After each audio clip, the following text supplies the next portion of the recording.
Well, good evening, ladies and gentlemen, and welcome. Making sure that everything is in place, and I'm here, Sylbourne City. Welcome to the late one with In Review, and yes, ready for another day. It's 9 o'clock. Well, 5 minutes past nine. What can I say? I got to test my time. Well, tonight we are here to look at the news in review, looking at what are some of the top news tonight. And of course, I'm joined with my resident guests, and I'll invite them in 1, 2, and 3. And let me hear one speak and two speak. Keima and Keisha. Hello, Sylbourne. Hi, Sylbourne. Right. How are you? Good. I'm so glad that I have the names there, so therefore I'm not going to make any mistake. Keima's on that side, Keisha is on that side. You guys almost wearing the same glasses. Always, it's still trying to pull a fast one on me, isn't it? We are trying, still trying. There's some glare in Keima's glasses, but nevertheless, still, at least I can see. Many others they cannot see, so at least I can see twice as well as possible. You know? So what can I say now? So tell me now. I think we had a difficulty today because we all sort of set out ourselves as to what are some of the items we're going to talk about, and then by today, so many things has happened. They hacked the Russians hacked COVID-19 vaccine. They have hacked Twitter accounts as well. I think they almost got Trump as well. And everything is happening. They tear down the statue of the one black woman, power to the people. You know? And the government has appointed Tony Sewell and as the new racial commission, which as a matter of fact, this is a good one because we're going to be having a guest, Ms. Pauline Campbell, lawyer, solicitor, and also author, who has a massive campaign, and we're going to touch on to that first. But tell us, guys, Keima, what's your week like? What's your thoughts? Yeah. It's been great. I've been back to work, so just observing more of the safety measures and from the COVID side of it, particularly in the workplace where employers, as you know, is having to make sure the employees coming back to work are very safe, making sure the hand gels are there, the face masks, but it's been very confusing in some sense from the government's notices or guidance for the last couple of days. At one point, they were saying whether people should use common sense or whether when they go into stores they should be wearing their mask. And so it's been a bit of a confusion from that side of things, but I think people are getting the hang of things and realizing that we need to go out. We need to get back to normal. You know, we need to get back to work and get back to the shops, and the economy is desperately needing people to buy things and into stores. Yeah. And Keisha, what's your thoughts the week so far? Well, I've spent a few days in Leeds. And I actually do wish if, Dr.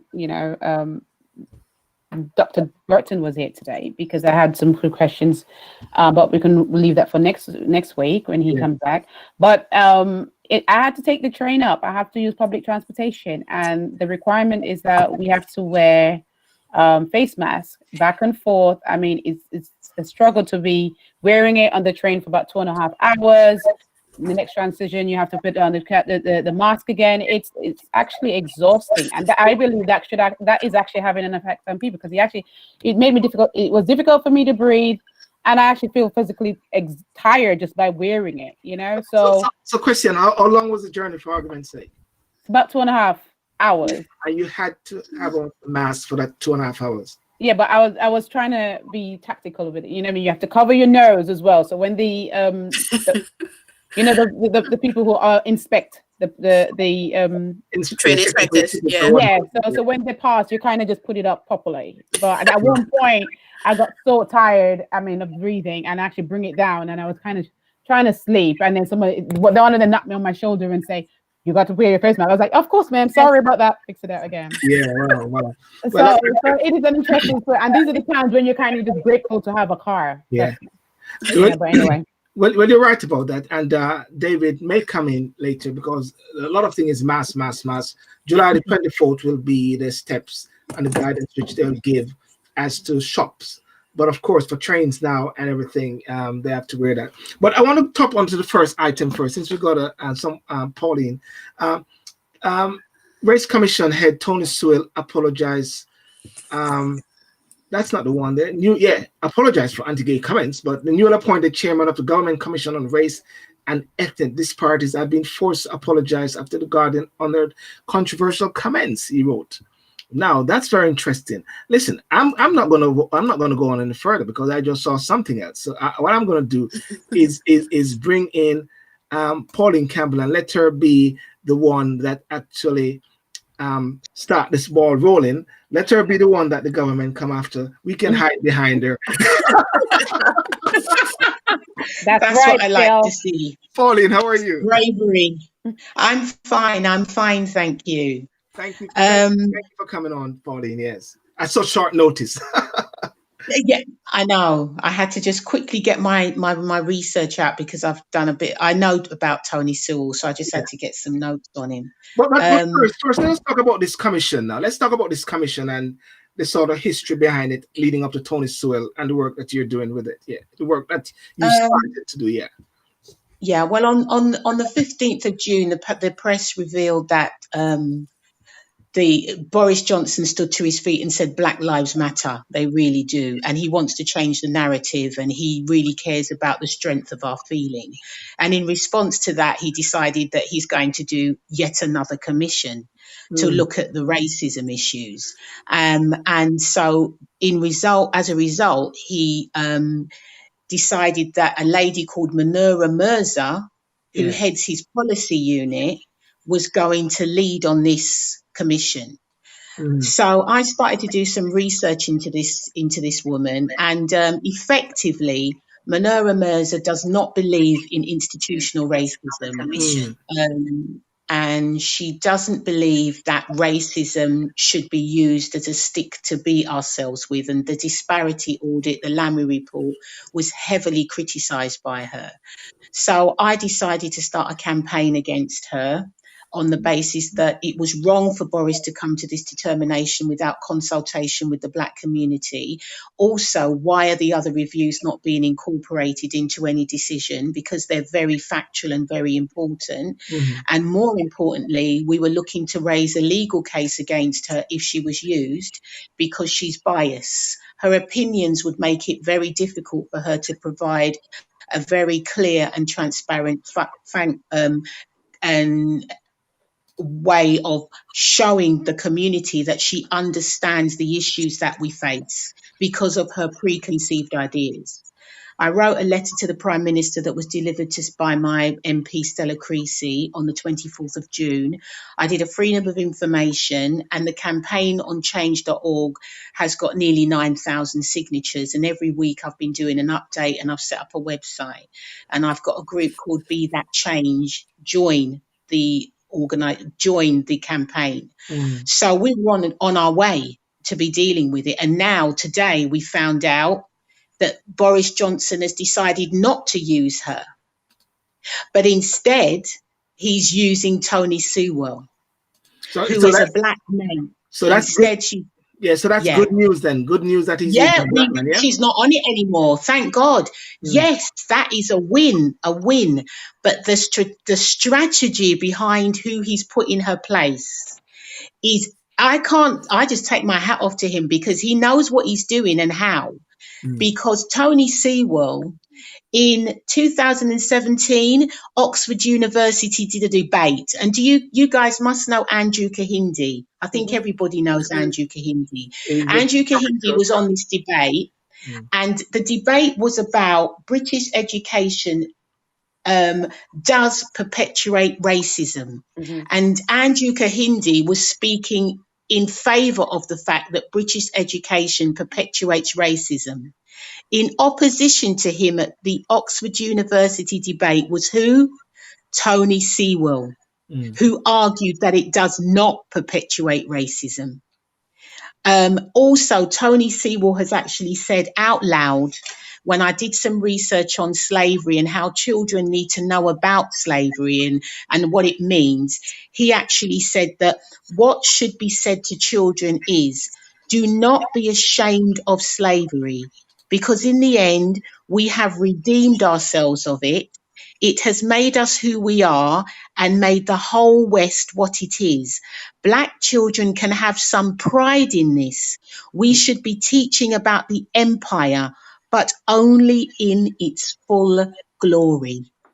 So that tells you that we now have someone heading the commission who may have a black face and may have been brought up in relation to a black environment, but who does not believe that racism should be seen as an issue or cause a problem. So what do I do next? I don't know. I'm going to think about it, but I don't believe I can oppose it. I believe that we now need to let everybody know what Tony Sewell stands for when the commission goes ahead. And that's what I'm going to do, I think. Keima, what's your thoughts on this? Because I mean, the first thing is that Muna as there was opposition to her for various reasons. Now Boris has appointed a black man, Tony Sewell. Tony Sewell has got a good track record in the sense of Generation Genius, where he helped young black boys. Very good. Yeah, but there are other issues there. Keima, what's your thoughts on this? Well, when it came to Mua, I myself had some reservations about her in terms of some of the things that she had said about institutional racism, and I particularly didn't think that she was the right person. And now we have Tony Sewell. I think from his background, he actually committed a lot of his time and his years in work supporting the black communities. He actually was a columnist in the Voice newspaper as well. And I think essentially somebody who's actually fully understand or actually have some form of understanding around race relations in this country would be him. I mean, it would be very difficult to find somebody who wouldn't upset or sort of not, we all would agree with. And I think this position, I think at least with him, we know that he has in the past committed to helping our young black boys in the community as much as possible. And it's just, we have to just be mindful and aware of some of the comments that he's made, but give him the chance to actually lead the commission. That's the way I see it. Yeah. Keisha? Well, I'm sorry, Keima, I have to disagree with you. I personally believe that we have to operate based on principles. And if you say something that is contrary to what we personally believe is the right thing, we should actually oppose it, irrespective of whether you've done some good. The bottom line is based on what I'm hearing, is almost like we make one step forward, and given a particular type of appointment, we're making 2 steps backwards. When someone say to you, Keima, that much of the supposed evidence of institutional racism is flimsy, okay, that's a quote that he's made. It is not acceptable, Keima. He should not be leading any type of commission representing the black community, especially at this time this week. I think it's about 27 years ago where the Stephen Lawrence case, the Ferguson report took place, where they did a whole analysis of what happened. They carried out an investigation into the case and found that the police itself, the police force, was institutionally racist. And here we are 27 years later when we are appointing a man who is going to tell us that he doesn't believe in institutional racism. I mean, to me, it's like a slap on the face of Stephen Lawrence. It's an insult to the Black British community, and he should look at himself and question his position.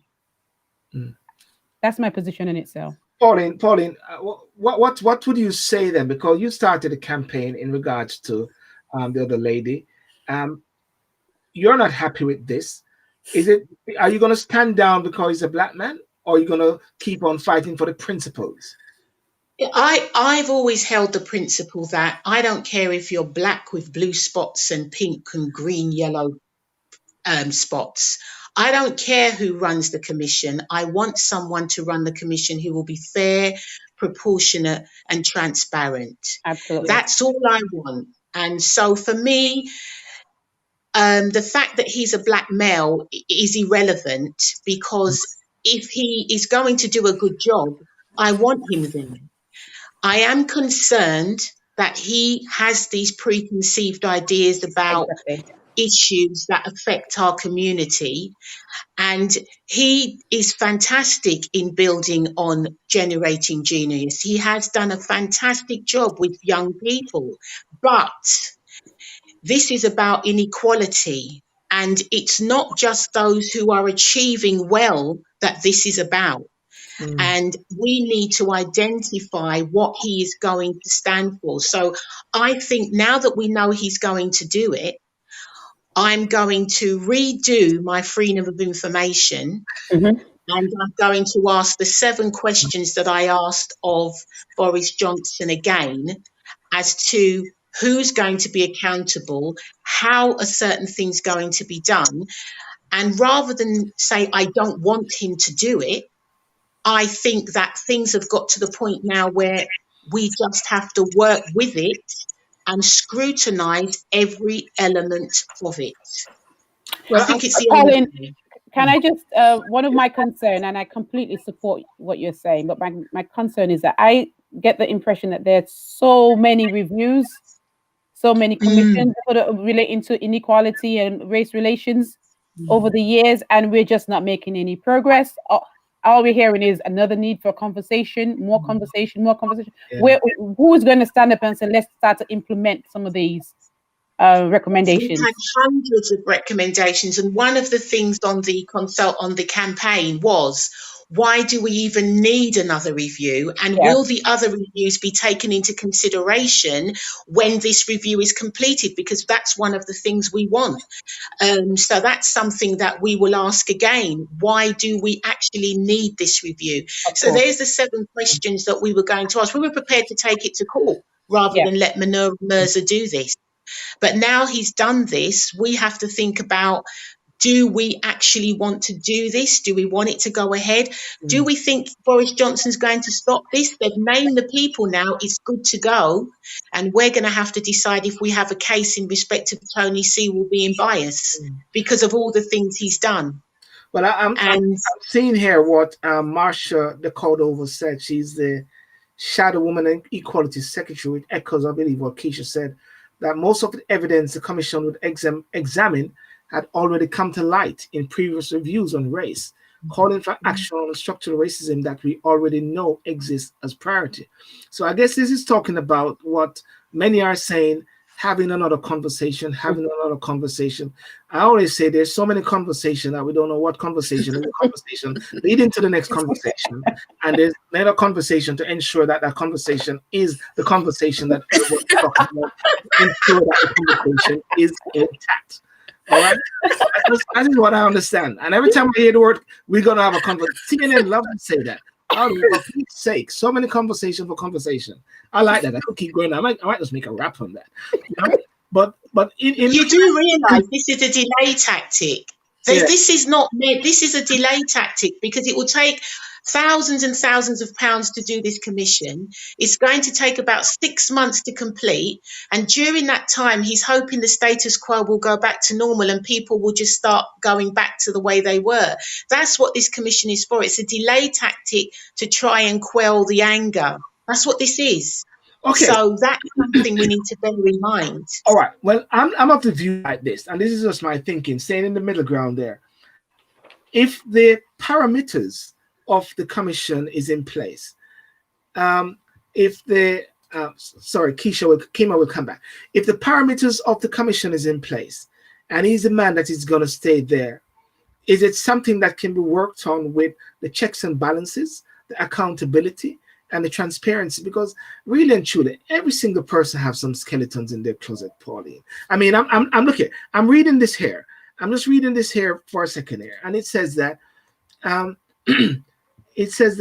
where is it? It said in 2009, An apology from Tony Sewell came after Downing Street announced the former education charity boss would lead the commission, right?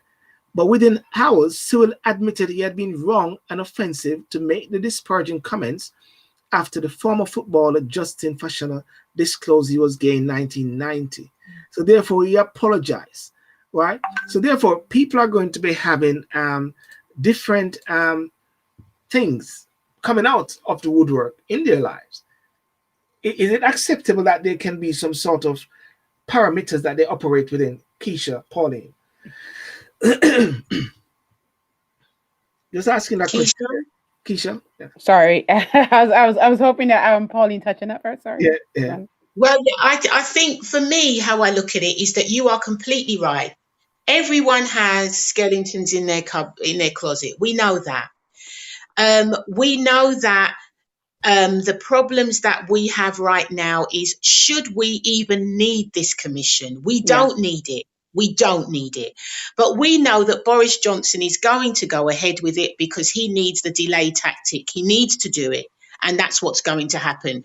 And if we don't want it, they're going to say that, there you go, black people are just not wanting to be a part of the change. They're being obstructive. They're being this. So sometimes you have to allow people to fall on their own swords. The difference is with this commission, though, is that we are now 50 years on.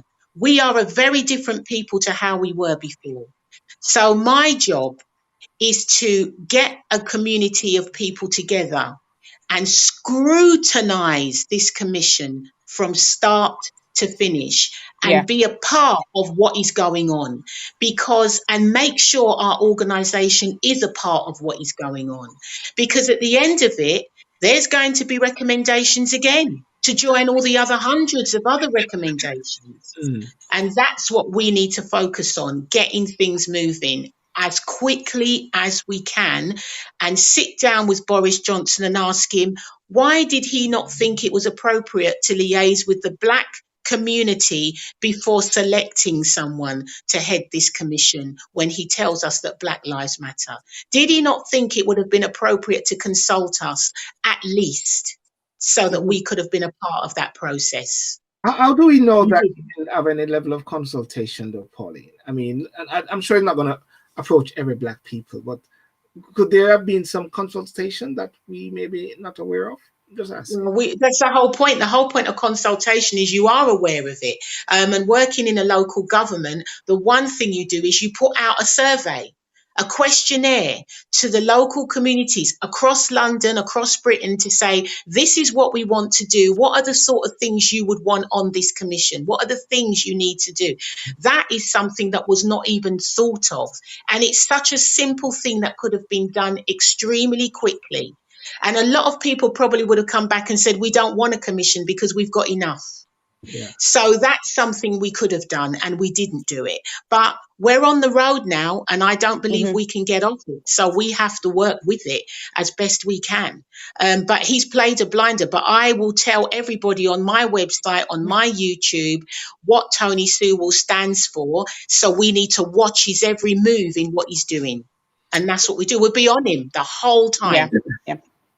Before Keisha come in, is it what he stands for, what he spoke of in the past? Because sometimes people do sort of change their colors after time. I remember Michael Manley from Jamaica when he was prime minister, and after a while, when he came back as prime minister, he said, "I'm a changed man," in like learning certain things over the years.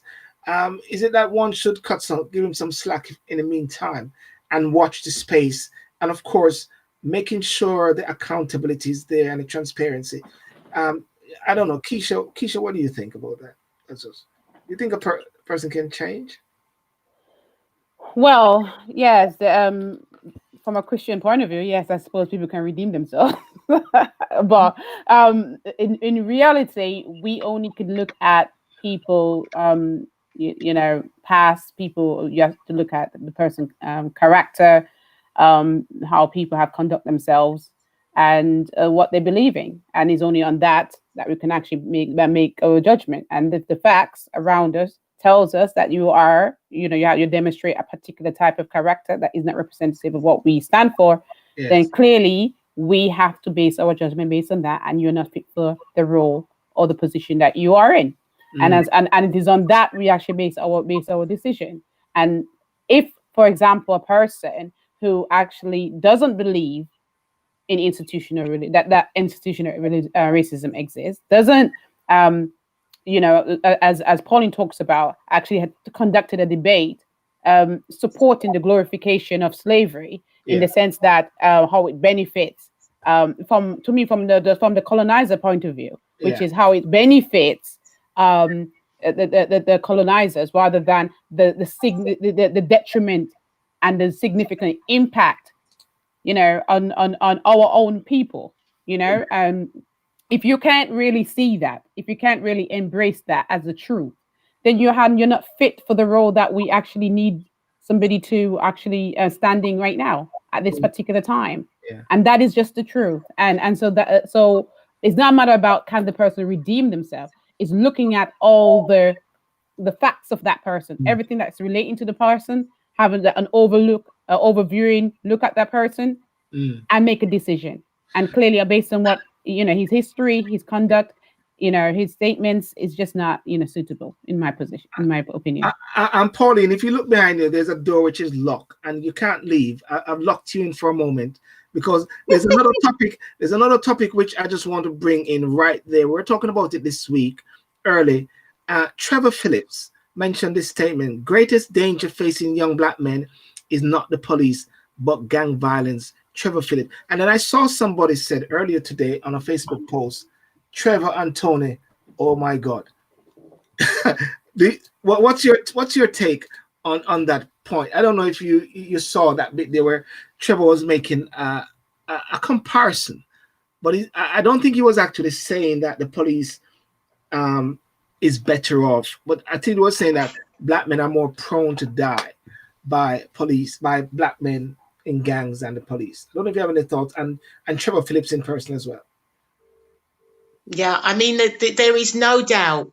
There is no doubt that the gang, we are detrimental to ourselves in that we are killing each other. It's standard. We know that is happening. It's not what he says; it's how he says it, because it comes. This violence doesn't just come up overnight. Everything that is happening in relation to the gang violence stems from the beginnings of these boys' lives to where they get to before they die. And that is the whole problem with the system that we live in.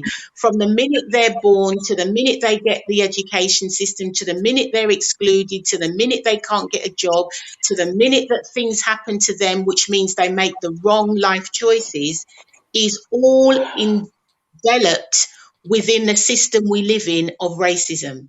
That doesn't justify boys doing what they're doing, but it gives us some kind of understanding for where it's coming from. So he can make that statement, but he must apply how these boys got to this point. Before he has to include that so that people understand that violence doesn't just come up overnight. It's spread into your background, into your history, into your life because of your lack of life choices. Yeah. And Keisha, what's your take on Trevor Phillips? Period. Well, my take on it is that, listen, this is a very complex matter, and it does concern me to a certain degree that we find ourselves, at least Trevor finds himself writing a piece of article in the Daily Mail, emphasis on Daily Mail, setting out, okay, and conflating two separate issues. No one's actually saying that gang-related violence or black on black crime, whatever you wish to describe it, is not a serious matter. My concern is we're dealing with two separate issues, right? And I think his language is actually targeted to a particular class and group of people in this country, and is not focusing on what needs to be a targeted approach, which is, okay, police brutality, racial profiling, inequality, an institution, that's one aspect. And we have a right as a people to fight for those causes and challenge the status quo who actually think that it's acceptable to undermine, to oppress our people. Okay. And then there's a different conversation, which is where the Black Lives Matter comes in. We are dealing with, the different conversation relating to black on black crime or violence, okay, in this country. And this conversation, we in the black community, we need to have that conversation ourselves. But at this particular moment in time, Black Lives Matter was focusing on, and this is coming back from what happened to George Floyd. Let's go where this conversation originated from. Since George Floyd, we were looking at the oppression of our black people in not just in America, but obviously in the UK, and you can see all over the world. And that's what this conversation was about. Now, if Trevor is so passionate and concerned about black on black crime, he should have a separate conversation about it and not conflate the two. Okay. And he should then therefore not only just highlight the issue, because we all know that there's a problem in our black community, but perhaps you should suggest some solution, because we're tired of the conversation, and we're tired of just telling us what we already know. As somebody who was very much experienced, okay, as Trevor, and understand race relations, studied it, practiced it, whatever, he should have actually took time to construct a well-developed article setting out how we as a people can move forward, and not telling us what we already know. And I will not allow the stigmatization to continue. That's the biggest thing. He's giving the white population exactly the stigmatization and stereotypical view of what they expect black boys to be by making that statement. Absolutely. He enhances that belief. And that is more dangerous to us than anything else. Exactly. What about the fact that sometimes I think at times that we will go after the messenger. We might not like the newspaper, we might not like the ideology, but sometimes setting out something which is maybe factual, sometimes we may miss the message at the same time, whereby it is a fact and it's a reality that the gang culture is real. It is a fact and it's a reality that racism is real. It's a fact, it's a reality that the police with brutality in some aspects is real. But if we sort of unpick them one by one, and we say, let's do us. When I say do us, let the black people do the black issues and taking care of the community. Because we have been doing the races, we have been doing the different institutional racism, systematic racism, commissions upon commission. And somehow we're going around in circles. Yes. Is it a time that we actually say, you know what? Right, the black community has an issue. Let's get in there and deal with that. Because I think sometimes we don't deal with it, because we are looking at all the different issues, which are right, but sometimes we may miss the boat. And then 20 years later, we're wondering why we're still doing it. Still, I mean, don't be misguided in any way. I mean, there are a lot of black people in this country who have taken on, who become activists specifically to support the needs of black boys in this country. There are so many programs, youth initiatives out there that black people, they're not relying on, a third party or another race or another group of people to come in and influence or do anything. There are people who actually doing their own fundraising and implementing programs, and they're taking their own initiatives and going meeting young boys after school, take them to after school clubs, training them, educating them until their parents are ready to take them home. All this, there are people who are actually currently doing it at the moment. Now, if you ask me, where are we? I believe there's a lot more work needs to be done. But at this stage, we as a people, we need solutions. We don't need to be told exactly what we know. And we don't need to be told, we don't need somebody who have such respect within this country to put something in a, what we describe in a particular newspaper targeted to a particular group of people, which Pauline obviously identified. Because it's not helping our community. If you're going to do anything for us at this stage, given what happened in this year so far with the Black Lives Matter statues falling down, we need to have a more of a progressive mindset, So somebody like me, I'm not going to be wasting my time writing an article just to tell me exactly what the whole of Black British people know. I'm going to tell you, if I'm going to write an article, I'm going to say, listen, we've got Black Lives Matter. Everybody now, something falling off their eyes, and they suddenly begin to see the light. But Black people already knew exactly this was happening all these years anyway. But suddenly, in the last 3 months, people starting to see what we're talking about. I'll be writing. This is my opportunity now to put in the article. Listen, given that you understand our position, and given that you're going to be writing to a white audience, this is how we can move forward. Can you help us out a little bit? And that should have been his article, with all due respect. But that's my position. So therefore, we're expecting an article from yourself to come back. Yeah, probably. But you know what? Yes, Pauline. Do you know what? The biggest thing that we have, and I've done it, I did research into who were the most prolific serial killers in this country. And I said, what is it that we celebrate? We celebrate Black violence. That's what people put on the front covers. Yeah. Harold Shipman spent 30 years of his life murdering vulnerable old people. For years and years and years, this man murdered these people. Yeah. However, nobody goes into, they talk about him, he's in the history books, but he's not significant because they don't raise that as an issue. Yeah. And that he was a doctor, a man who was in a position of trust for over 30 years. So when I tell you that people like Phillips doing stuff like this, he perpetuates this belief that violence is somehow linked to our community. Exactly. But when you look at the evil of violence and where it comes from and how long it can last in the Wests, in the Moors murderers, in the Shipmans, And when you think about that. And that young guy as well with the two girls, the teacher. Oh my God. Remember the girls in Manchester? Oh, Where was it? Oh dear. Right. So this is what I'm saying. When you have to understand that he has got it so wrong because he's not giving the white population the full picture. He's giving them the picture that he wants them to see, which is detrimental to us. Tell us about Shipmans, tell us about all the rest of them, and then come back to the table. And that is what we've got to dispel. We have got to start talking about these comparisons ourselves. So every time they throw something up that's negative about us, we give them the full picture of what truly is violence and viciousness in this country and evilness in this country. And it's not linked to Black people at all. So what I'm getting from you, Pauline, is set the record straight. Please, that's all we want. Yes, please.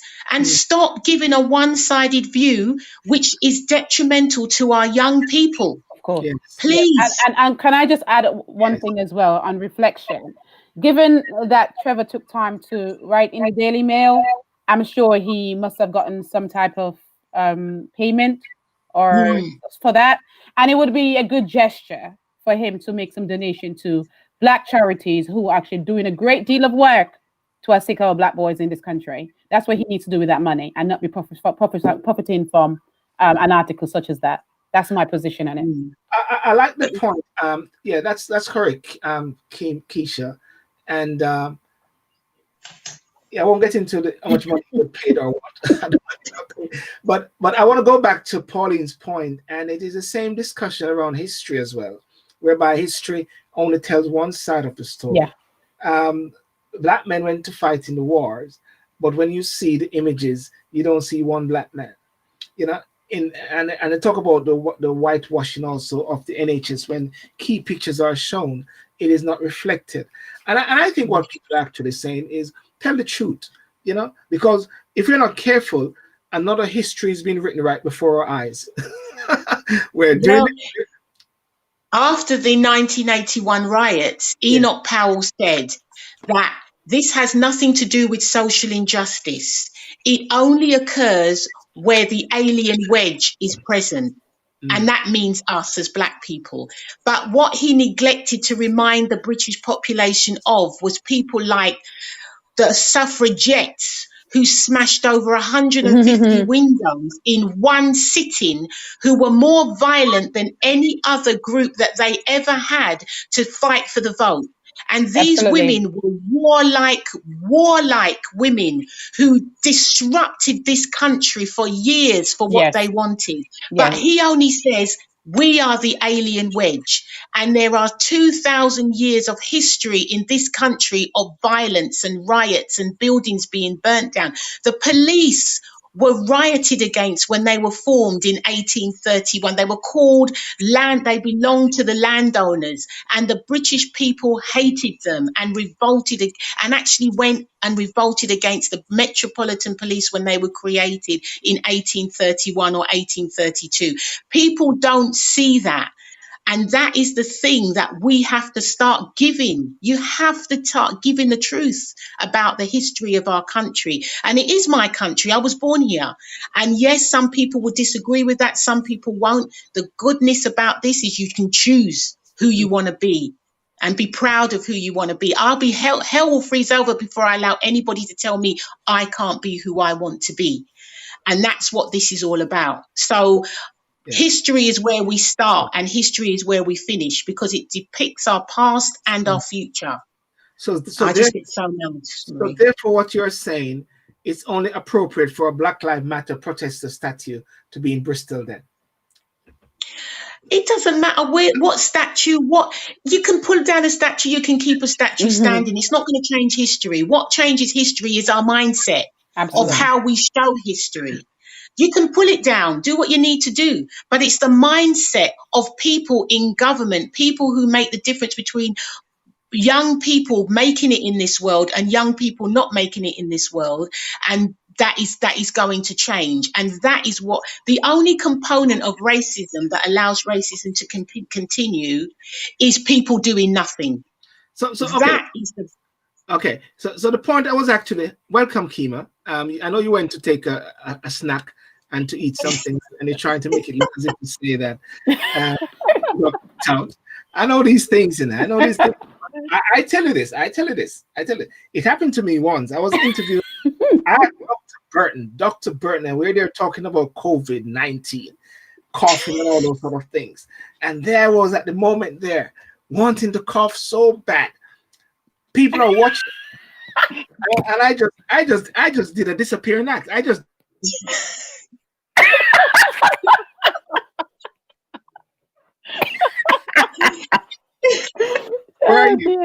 I was on this massive cough. It just something was in my throat. He's done it again. But because of COVID going around, nobody wants to cough. But still, that was me on the train today. That's what I'm trying to say to you. I have to cover my face. I had the face mask and I want to cough. And I'm like, oh my God, I can't take it off the cough because anyway, it's crazy. But yeah, the times you're living in. Sorry. Yeah, but I want to. Is he still? Sorry. Hello, can you hear me? Yeah. Where is he? Oh, you can't see me. I can see still. Pauline, you can't. I can't hear him. Oh, you can't hear me. Oh my days! What did I do, Pauline? Oh dear. My days. Is he speaking? He is. I think he's gonna come back in. Can you see me? Okay. So Pauline can't hear us at all. No, Pauline can't hear you. Pauline probably has to go and come back out. Can she hear anybody? Pauline, can you hear me? I can hear you, but I can't hear Sylbourne. I can't hear him. I can't hear Sylbourne. Okay, tell her what I said, Keisha, for her to come out and come back in. Okay, so Pauline, log out and come back in again, please. Okay. Okay. Good. Thanks. Okay. Keima, I don't know if you heard everything that we were saying, but apparently it was great to have Pauline on. Yeah. We were at the point now of the statue. The statue which is in Bristol. It lasted there for 25 hours. 25 hours.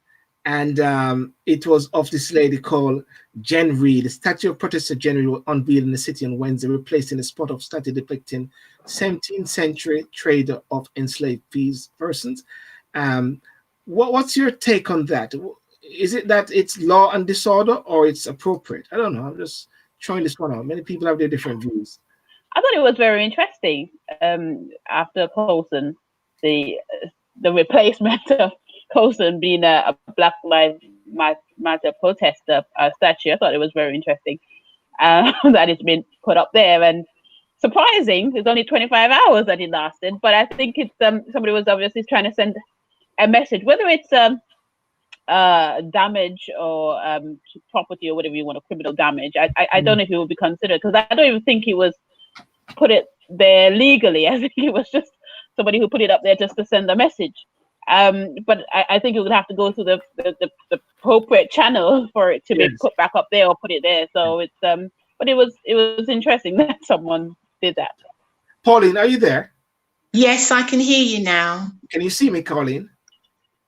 I've not been able to see you at all. Oh my God, you've not seen us at all? Well, that's fantastic. Not you. I can't see you at all, but I can hear you, so that's fine. Okay, it's a pity you say that now, because nobody would have known. Everybody would have known. Why not say it? But anyway, tell us what your thoughts on the statue in Bristol. Good move, bad move, send a message, what's the story? You know? Well, my mum just said it all. You see how them tear down that statue and throw it into the water? You see how them throw it? They should leave it there. That's what she says, you'd leave it. And for me, I mean, I look at it this way. It was a powerful movement. It started something all over the world, didn't it? Because that was the start of it happening all over the world. So if it made a difference, it's such a shame that it took so many years for people to pay attention to it. But they planned it very well. But I wouldn't have done it, purely because I'd probably lose my job if I did. But I personally think that you do what you do to make a change, and they made a change, and it's all over the world now, that change. And it started, was that the first one that went down, the one in Bristol? I think one is the early one. Yes, Colson was. But I think, I mean, it comes back to something that you were saying, Pauline. I thought was very, very interesting with the suffragette. A lot of people don't understand some of the things that they did were criminal damage, and they did a lot of things to get women the vote, which was considered to be criminal damage in my view. So it's in this way, I suppose people, when they have conviction about something, sometimes they cross the line. But yeah. Well, they set bombs in theatres, and they actually threw an axe and it cut an ear off of someone. Yeah. These women were violent, and they did not hide how they felt. These women were violent. Yeah. And so they were very, very, very, very strong-minded about what they want. But they're now heroes. They made a film about them. And they're heroines now in society. But isn't it interesting? Yeah. But isn't it interesting that they're seen as heroes, and then you have people who are protesting, are stigmatized and labeled now as rogues, or acting like criminals, and you vandalizing. You remember Pretty Paula came out and said they'll feel the full force of the law, and you just realize, really? Yeah. So when you weigh both up, you think, okay, it's interesting that on one hand, a certain group of people again are doing what they have to do to make changes, and then another group of people who are doing what they have to do to get changes, and they're actually labeled and stigmatized and represented in a different way. But that's how somebody just said they love the Jamaican accent. I don't know where that came from. Was it you, Pauline? That was definitely Pauline. Yeah. Yeah, I did my mum. I love doing my mum, but she tells me off when I do it too much. But I mean, she's putting it in this context. My mum is 78, and she grew up, and she says, I said to her when Enoch Powell made his speech in 1968, the Rivers of Blood speech, I said, Mum, what did you do? How did you feel about it? What could you do? And she looked at me and she said, what could we do? That's all she said. What could we do? And so that is one of the reasons I have become this campaigner, because my dad's passed now, but I look at it this way. We owe it to our generation coming up behind us to stop this cycle. Yeah. We have to stop it. So for us, this whole situation with stereotypes, Tony Sewell will watch this space. Yeah, that's all I can say. I want to say something here, and that is, I wouldn't be surprised if a trend is started by people removing statues and putting up other statues, like what happened in Bristol.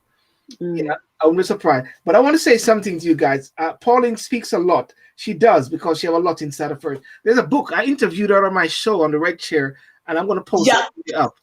And the book is called A Touch of Templeton. Can you guys read it? Yes, we can see it. Yeah. A Touch of Templeton. Okay. When sassy fairy lawyer Patsy Cunningham enters court, she looks her opponent straight in the eye, making it clear from the start that her single purpose is to wipe the floor with her adversary, walking away triumphant, never showing any sign of weakness, yet somehow is about to throw Patsy a curved ball, sending her crashing full force onto a road of ecstasy, deceit, jealousy, even death, leaving her confident, unwavering. Pauline, tell us about your book. Yes, the good news about that book is that it's now with a literary agent and it's currently in America being pitched because I self-published the book. It did really well, but it didn't make it into the mainstream. So what I decided to do was to find an agent and revamp it and do some more reviews. And now the book is actually being pitched in the USA with some big players liking it because Patsy Cunningham is a black solicitor who locks horns with a handsome, sexy, fantastically good-looking white barrister called Richard Templeton. And it's a thriller and it's erotic and it's a feisty black woman who holds her own in the world of Richard Templeton, who has an heiress for a fiance that he's told her nothing about. So it's like, it shows how she deals with that. And she's a working class lawyer and he's a very rich barrister. And it's pretty hot in places. Juicy. And it's a 3-series book.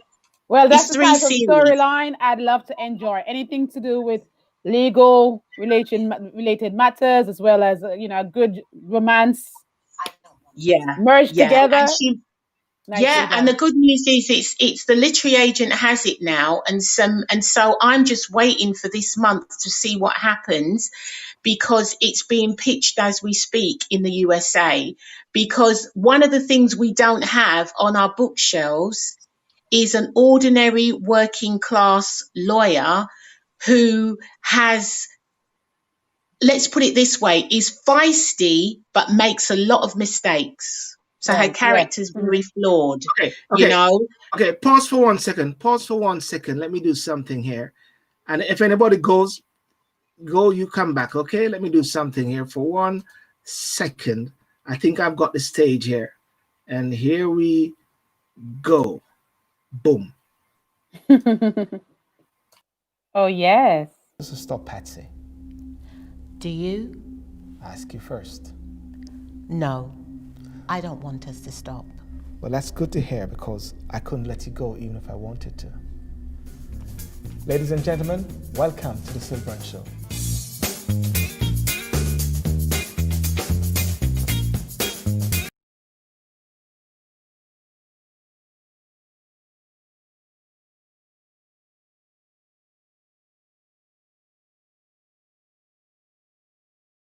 I know, no sound.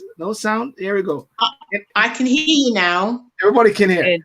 That was me and Pauline on the stage. Pauline, we burst the dolly house, isn't it?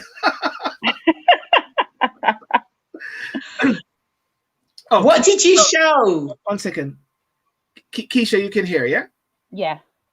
I'm excited about that project. That's just a little scene between you and Sylbourne. Actually have a script, a little bit between, that sweet little juicy bit. So yes, that's nicely done. That is quite juicy, yes. And we can do a whole lot of stuff with that. You know what I mean? I can see a whole theater, the whole film industry, brilliant stuff. Yeah.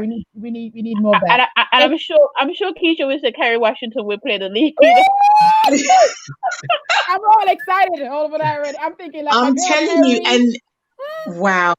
But I think it's going to make, I truly believe now, I swore that I wouldn't get a literary agent, but I'm being honest with you. I've been there, done that, worn the t-shirt. I've really pushed this book. But if I want to go mainstream, I need a literary agent, and I found one. So that they're taking it to where it needs to be in the USA right now. And we need British black women on the front cover of a legal yeah, we've got silks and all the rest of it, but this girl is Yeah. a Cockney girl. She is a girl who's working in a very poor environment, and she would never have met this guy unless it was a fluke. And that's what I wanted the world to see. You know, we need faces like ours on books like this. Absolutely. Yeah. So therefore, we can clearly say that this wasn't any entanglement.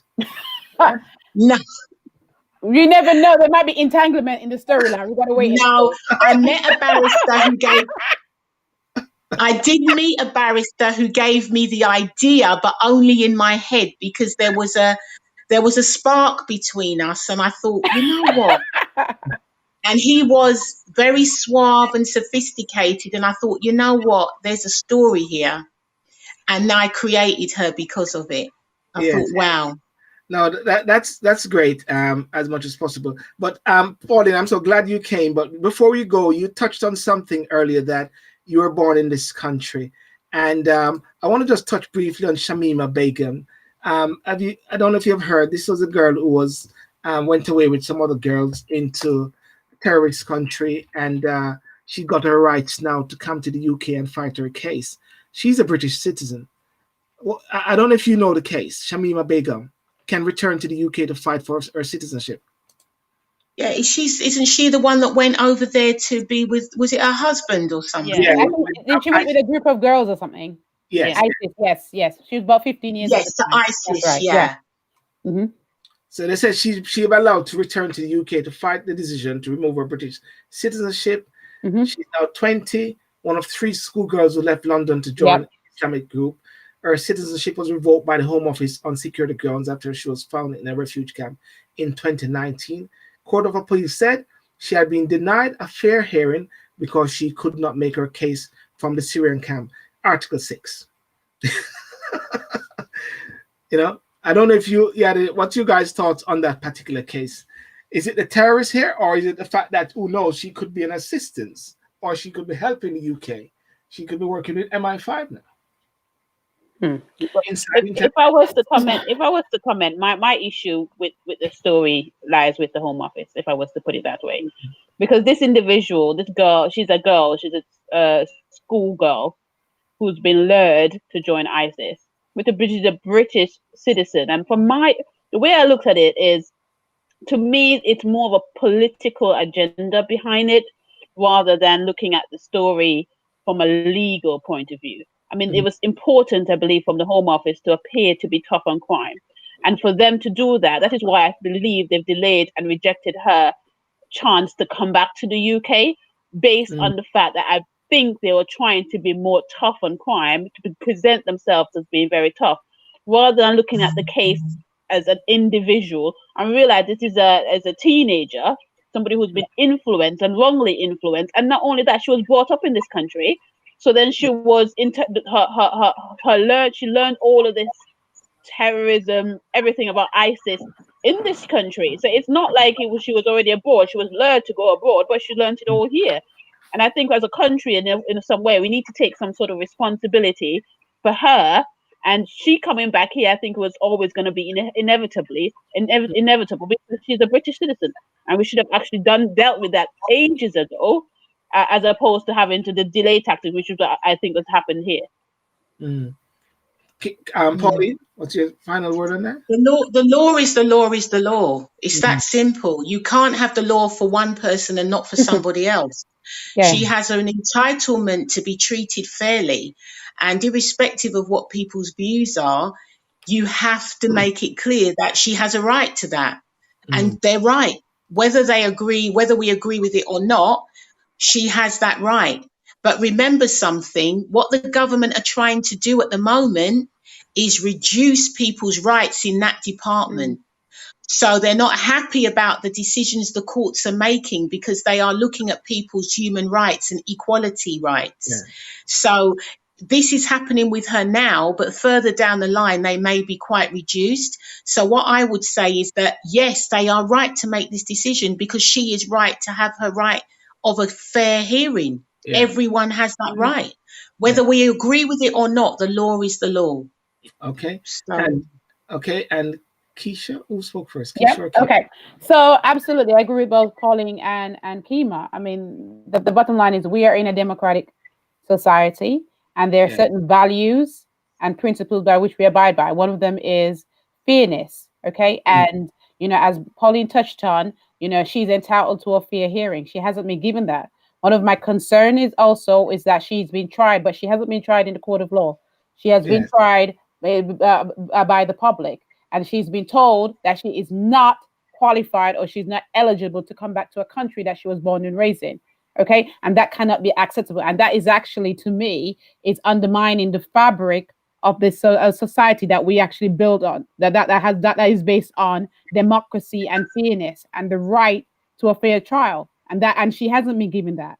I mean, we as a people have a moral obligation to ensure that she's back and be tried in this country. And also, this is about national security. People they're campaigning about, it's not in the public interest for her to come back because because of national insurance.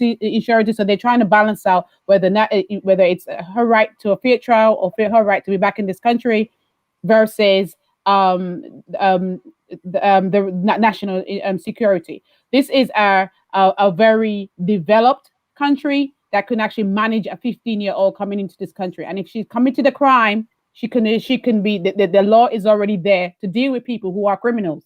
And therefore, she's entitled to due process. She should follow the law. And if she's found guilty of whatever crime they present to her, if she's found guilty of that, then there is, a penitentiary, or there's a system, a facility. There are different restrictions that they could put on her to ensure that she's protected against the public. And unfortunately, Pauline and Keima touch more on the legal point of view, but generally I do think there's a moral obligation for her to be here as well. Okay, well, ladies and gentlemen, I want to thank you so much for tonight. We did not even get the chance to even talk about why Hawaii is banned, and is there going to be some war between China and the UK? And President Trump is saying, I did it. All my friends sorted it out, man. I just spoke to them. Russian spies target COVID-19 vaccine research. Can you believe that? Yeah, I was keen on, I wanted to touch on that, Sel, but hopefully we could touch on that a little bit more. Touch it for 1 minute. You got 1 minute. Touch it. Or can you touch it for 1 minute? Well, I don't really want to go into details of that particular story, but the bottom line behind it is that there seems to be an increase of cyber security issues. People are being, an increase in hacking, and therefore we as the community, we need to get more astute or more conscious about or aware about how we actually deal with our personal data. And I was going to suggest perhaps, obviously beware of Wi-Fi scams, check your antivirus software and all that. It's a bigger scheme of things, bigger kind of worms there. So it's not just about, because what's actually been touched on here is that the Gremlins allegedly, because we don't know if it's true, is trying to target into the researchers who are creating this vaccine for COVID virus. Yes. But a couple of years ago, same thing happened with NHS. It's a new thing. It's not a new thing. It's just how things are going right now. We just got to be more careful. Yeah. And the question is, why would they want it? Is it that they want to say they're first in order to crack it? I mean, there's money in all of this. So if you get it first, you make the money. Mm-hmm. Exactly. Pharmaceutical companies, they'll increase the cost, and they have the bargaining power over that. And also the Twitter bit as well. They're hacking some Twitter people. They hack Barack Obama. They hack a few persons. I think only Trump they didn't get to hack. Well, he's hacking himself. See, let's talk about. He's on Twitter more than anybody else anyway. So that's true. I've never seen a president on Twitter more than him. Exactly. Too much time on his hands. Trust me. What kind of president of the US? What kind of president is got time to be on Twitter amount that time amount? I can't even. Anyway, let me not break into Jamaican again because I'm going to start No. telling you. I think Noreen Hunt wanted to say something in Jamaican. She said, "Love the Jamaican." Let her have one more go of it. We're grandmother. All right then. True. All right then. That Trump with him Twitter and him a Twitter.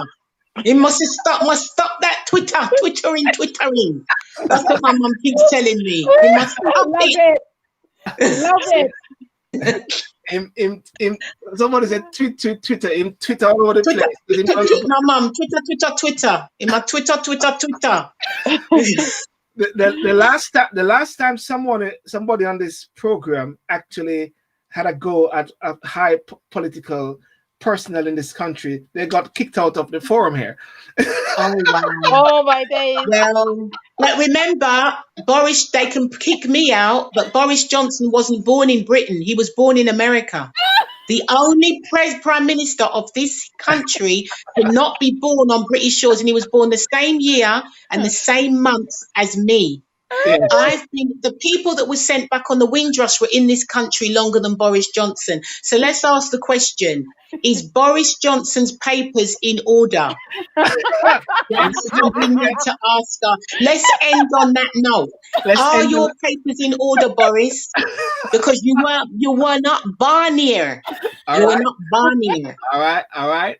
Well, ladies and gentlemen, I want to thank you so much for coming on this night.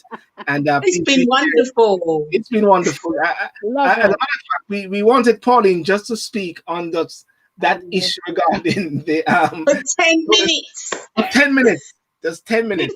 And it went into an hour. But that is great. And remember, thank you so much and for the topics that we discussed tonight. And if I just recap, we looked at and this is for you guys to also look at and praise yourself regarding Trevor Phillips saying that young black men is not more danger facing young black men is not the police but gang violence. Read the article there. Concern over choice of Tony Sewell as head of UK Race Commission. What is the Race Commission? You need to really go and check that out. Why is Hawaii banned? What does it mean for you if you have, one of those phones? Look forward to the end show. Yeah, Coronavirus, Russian spies target COVID-19 vaccine research. And who is Shamima Bacon? And how do you lose your UK citizenship? Well, I guess you sometimes can speak to any Windrush persons. They can tell you how that happens, Yeah. Black Lives Matter protester statue in Bristol removed by city officials after 25 hours. And I kid you not, don't be surprised if you see it happening around the world, whereby you see power to the people up there. So remember to like and subscribe to the show. This Saturday night, I have Mr. Paul Rose, who's a behavioral therapist. In his promo video, which I'll put out later, he talks about, have you got a young man or a young boy or son who's trouble and giving problems? That's his job, to actually get in there and try to help sort it out. You got a lot of young boys out there with a lot of anger and some of the issues that we talk about. So therefore, it's a community really getting in there. So he's asking for parents, mothers, brothers, sisters, friends, and foes to come online this Saturday night at 8 p.m. on the same platform and see it. And tomorrow night, Youth Connections, I'll be very honest with you. There's somebody I was supposed to get on, and it's not confirmed yet. But if I don't get the person on, I'm going into being a millennial. So if not, I'll be the one tomorrow night. Back. And if I need company, we gotta find somebody. If I have to get back Keima, Keisha, and Pauline again, and we just say we are millennials. And if you ever think about what it was like growing up, we will do that. Yes, we shall overcome. We shall become all over again and be millennials. Yeah. All right. Now listen, anybody want to go over to the Instagram, and the Instagram people are over there, and if Keima, Keisha, Paul, whatever want to go over Instagram, we go over Instagram and we just have a little discussion again, and we take it from there. Instagram persons are laughing as well, they're watching. And before we go, I'm going to sign off with one of my Black Excellence video. It's something I brought up, Pauline, whereby lots of images are out there of Black persons and different, neon neck, and it's negative. But I see all of us here, and I see lots of Black excellence. So what I start to do is every week grab an image of somebody, get some pictures, and create this musical um, assembly of pictures, and you'll love it. And I'm going to flood the world with thousands upon thousands of these images. Some people say, look at Forbes, there are 25 black people to watch. I'm going to say, that's nothing. I'm going to give you 10,000 to watch. When I say 10 or 100, I'm going to give you 20,000 to watch. I'm going to flood the place each week with an image. And when I put the male image out, somebody said, where's the female out? So therefore, the first female that tweeted out now, she's going to come. She was a classmate of mine in Jamaica. She's into cyber warfare and stuff like that in the United States of America. And she does those specialist things at a high level. So I'm going to put out Michelle Miller as I close off, and look at her and watch a show. And all of you guys are invited. Everybody, you're invited. Everybody, you're invited to be on the Black Excellence if you believe you're excellent. Yeah. Good night. Ladies and gentlemen, Good night. have a good night. Thank you very much. Bye. Bye-bye. Bye. Thank you. Thank you. Thank you, ladies. Bye, Phil. Bye, Phil. Bye-bye. Bye, Pauline.